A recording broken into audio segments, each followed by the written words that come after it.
morning.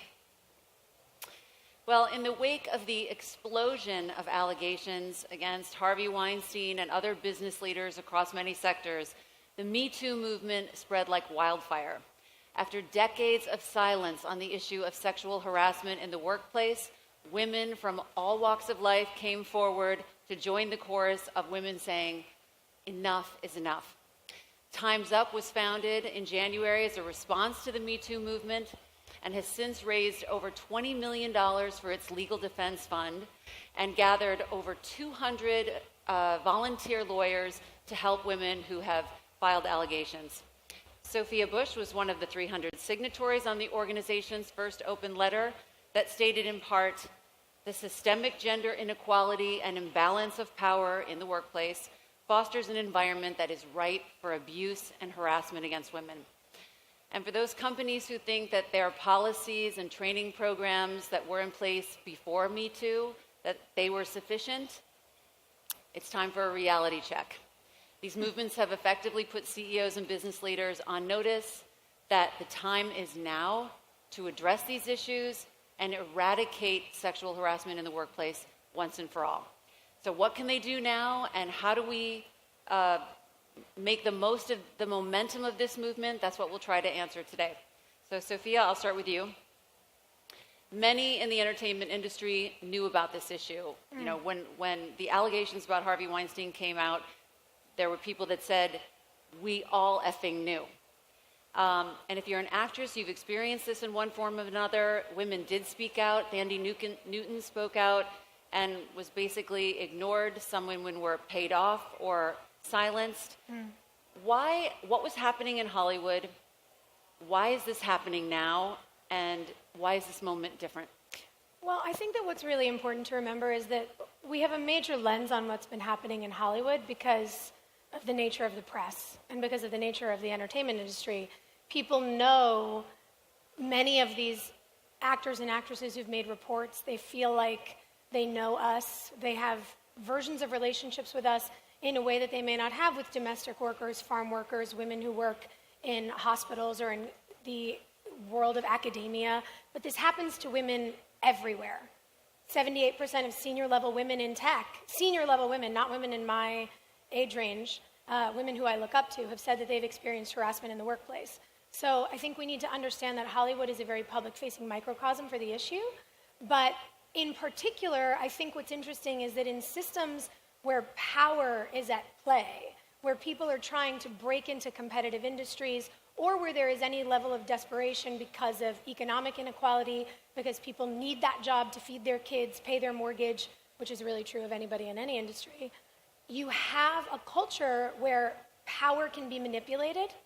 And I think that what happened this year, when allegations came to light about Harvey and so many women finally felt safe to speak up and to utter the phrase "Me Too," everyone looked around the room and realized that more of their friends than not were saying those two words, and they realized it isn't just me who went through this and was shamed, threatened, and further abused into being silent. It's literally happening everywhere, and everybody kind of knew, but it was vague. Now we have data, now we have facts, now we have numbers like 78% in certain industries. Now we understand that 1 in 4 women will be the victim of an attempted rape by the time she graduates college. And everybody understanding what it looks like in sharp specificness has said enough. Yeah. That's what I think about that, in case anybody was wondering. Well, it's interesting that what you say about Hollywood being a microcosm. I was in Hollywood in the 90s and had numerous experiences, and then switched fields to find a friendlier to women field, and found the exact same thing happening in corporate America. So Susan, walk us through what it's been like in corporate America in terms of sexual harassment. How many women report? How many don't? What happens when you do? And do you expect the numbers to go up in the aftermath of Me Too? Great question. So as Sophia was just saying, this problem is far more pervasive than people realize. So the numbers generally in corporate America was that 1 out of 3 women have experienced sexual harassment. And the problem is just about double that in tech. Women in tech report about 60% of women have been sexually harassed in tech industries. 90% of women in tech industries say that they have observed somebody being sexually harassed. Now, what Nancy was saying is that there's really no comparison between the extent of the problem and the extent of reporting. 71% of women who experience sexual harassment do not report it, and I think for reasons that we're going to be talking about a little bit later. Can I just get a poll? How many in this room have either had an experience with harassment or have seen it or know someone who've had that experience? Okay, yeah. That's like 90% of the room. Yeah, there you go. It's like most of the room. Okay, so as Sophia was saying, the ACLU has a women's rights project, which we had since 1971 when it was founded by Ruth Bader Ginsburg. So one of our current campaigns in connection with the Me Too movement is to try to dismantle sexual harassment. And we are focusing on low-income women. In the restaurant industry, the statistic is that 80% of women in the restaurant industry say they've been harassed. And 58% of hotel workers, women who are in low-income jobs. And so what we're doing at the ACLU is we're pushing, first of all, better laws. So in Chicago, they just passed a law with the wonderful name of hands off, pants on, to try to protect women who are doing hotel work so they don't find themselves in the hotel room. And we're also really trying to push the idea that if you, as a woman, or anybody, doesn't have to be a woman who's subject to sexual harassment, but if you are a victim, that litigating is not really a highly successful thing to do. The statistics are actually a little hard to come by for a number of reasons, but one that I've read is that the percentage of litigation about sexual harassment that's successful is 2%. So what you can do is you can use the power of agencies. And the Equal Employment Opportunity Commission has an excellent website where you can go to find out all sorts of things about how to report. So I think we're going to talk in more detail later about what a woman can do or anybody who's been harassed can do, what steps to take, and also about what you can do if you don't think you're part of the problem. We'll definitely get to that. But first I want to talk about, a lot has been said about the backlash to this movement. Lean In did a study in the wake of Me Too and found that over half, or it was about the number is half of men said that they were afraid to do work with women, that they might be less likely to sponsor or mentor. There were anecdotal reports of men saying that they have no intention of hiring women for open roles or managing women if they can avoid it. It seems a little bit like punishing the victim in this situation. I mean, just to be clear, sexual harassment is not a behavioral problem of all women. It is a behavioral problem of some men. And is it even legal for them now to turn and say, well, I can't work with women? Well, I don't think that is legal. Sex discrimination in hiring is also against federal law, among other laws.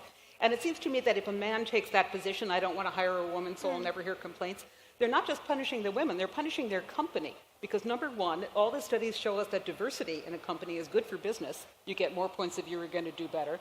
Having women in higher leadership position in a company is going to improve your sexual harassment problems. The EEOC says lack of women in leadership positions is a risk factor for sexual harassment. You're subjecting the company to lawsuits, to expensive settlements. The latest thing is shareholder suits being brought for wasting corporate assets by having the public relations disaster too of a sexual harassment complaint. So I think that blaming the victims and trying to keep them out of the workplace is, I would fire the person who thought to do that. Well, and that's from the legal side, which obviously I clearly agree with, but there's also ramifications of that kind of attitude on the creative side. So many of the people in this room work in industries that require creativity, that require thinking outside the box, and we're in a world in which we're gender split, correct? 50-50-ish, 49-51. When you take 50% of the information about the world out of your creative space, good luck on your next brainstorm, bros, because your next campaign is going to be one of the many that's hit the market that's been so tone-deaf this year that massive corporations have wasted millions of dollars on ads that they have to pull in less than 24 hours in the cycle from which they're released. It's laughable to me. And when I've heard men in high-level positions, some of whom are people I know and respect, say, oh, well, I'd be nervous to hire a woman. I mean, am I allowed to compliment people? Am I allowed to hug people? I'm like, maybe ask. Shake someone's hand when you meet them. When you're excited to see someone you haven't seen in a while, hey, it's great to see you. Can I give you a hug? Not that complicated. And if you're one of the guys who literally thinks, I just can't hire women, look in the mirror, you're part of the problem. Because men who don't harass women aren't afraid to work with women. So if you're one of the men who like sits in your boardroom and is supposed to be listening to a high-level executive talk about something creative and you're fantasizing about her tits and ass, even if you don't say it out loud, deal with your own shit. Don't punish us.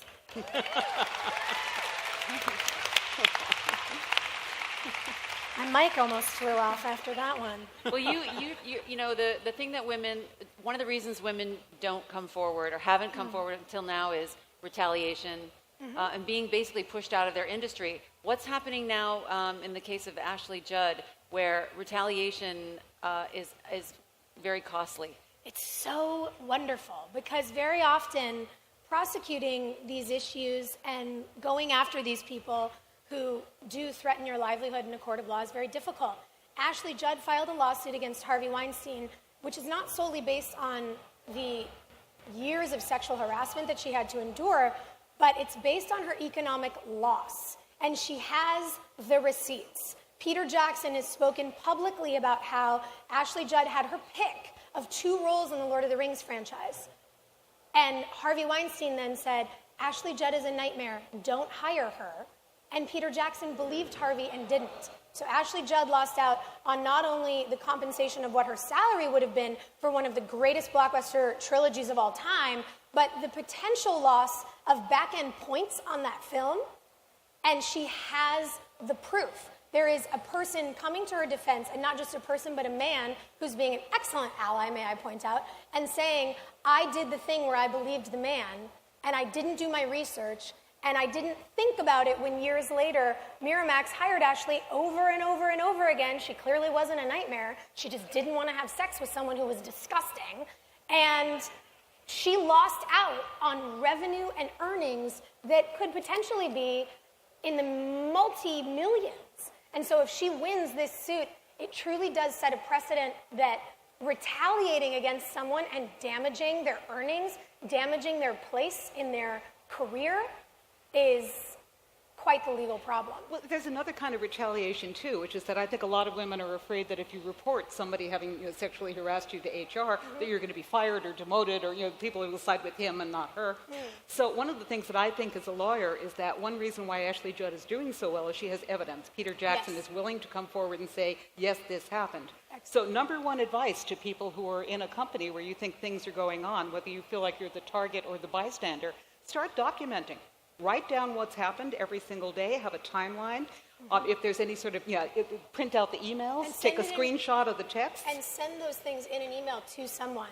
Right. So that you have a paper trail, you have a timestamp.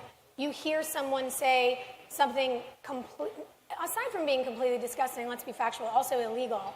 Yeah, retaliation is illegal. Send an email to someone who you trust and start that file going because they will ask you if you have hard evidence. And what else can companies do? Let's talk solutions.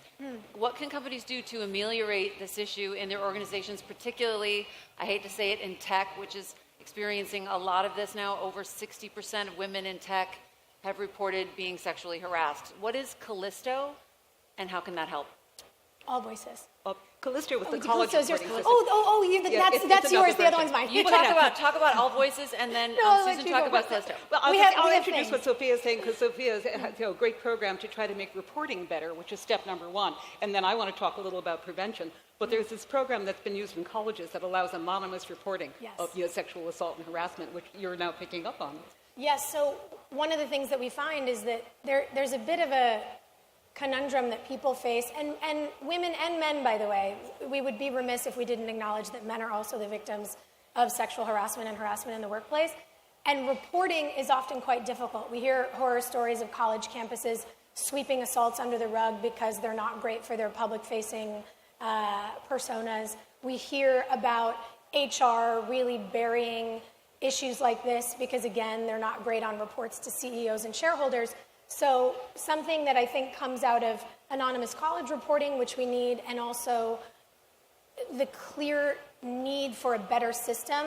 There's a new company called All Voices, which is doing the work to create a separate, outside of the company system of reporting so that somebody can report what's happening to them in the workplace. Reports are anonymous. They are verified by phone numbers so that they can't turn into what everyone will cry wolf about, a false accusation, not happening. And those things are encrypted so people are protected. But the idea is that they can aggregate data about companies and then show a company what sectors in their world are the problem.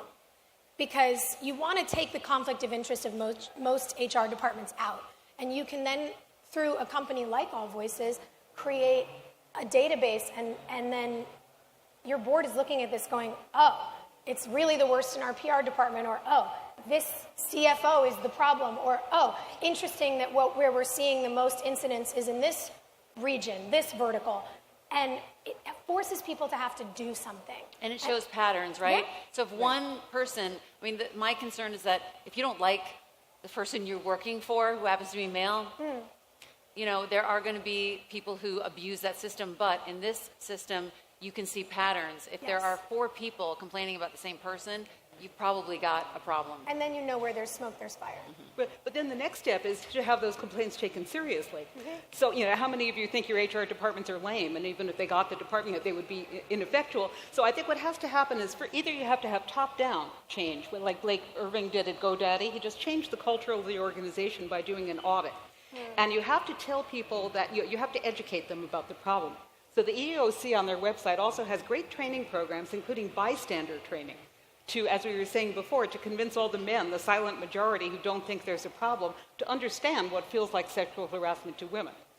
So, there's the training, and then there are also things that individual people can do just to change the culture itself, which I think a lot of that just begins with listening to your colleagues.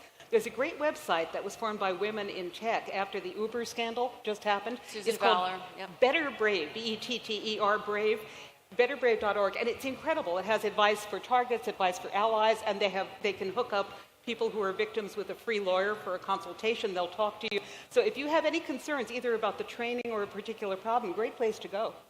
So what do you say, I want each of you to answer this question, to a 23-year-old woman who says, I'm going into the workforce, I'm concerned about being harassed, what do I do in the exact moment that it happens? One of my favorite pieces of advice to give people, because it's quite simple, and we know we live in a culture where generally women have been taught to apologize for things we don't need to apologize for. Here's an instance where I think it works in our favor. I've been in rooms where someone will make an off-color remark or a guy will make an inappropriate joke and a bunch of other guys will laugh. And I'll just wait a beat and go, I'm sorry, maybe I missed something or I'm slow today. What did you mean by that? Could you explain the statement you just made? And the room goes quiet. And it's a really tactful way of, in the moment, shutting down an energy that, if not shut down, becomes a runaway train. And it's the kind of thing that women who are earlier in their careers, who are newer in the workplace, can still feel okay about stepping up and saying, where maybe you don't feel comfortable going, what you just said was technically against the law.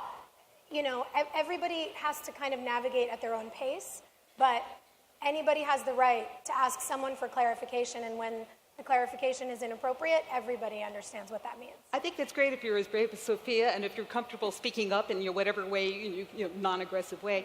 I think what is even better is if a bystander, a man at the table, says, isn't this even better? I'm sorry, what did you just mean by what you just said to Sophia?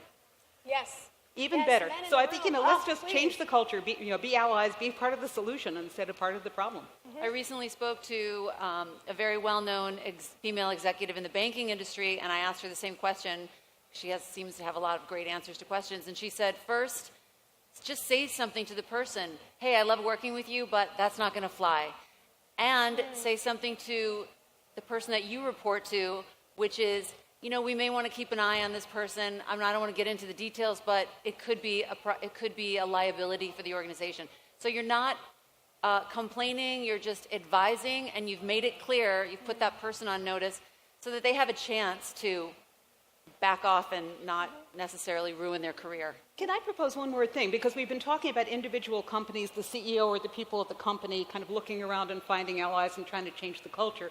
One of the most successful campaigns against sexual harassment recently is the Fair Food Program that the agricultural industry got together. It's the farmers, the farm workers, and the retail food companies who have all together created best practices and have vowed not to buy from farmers who don't actually adopt them and apply them.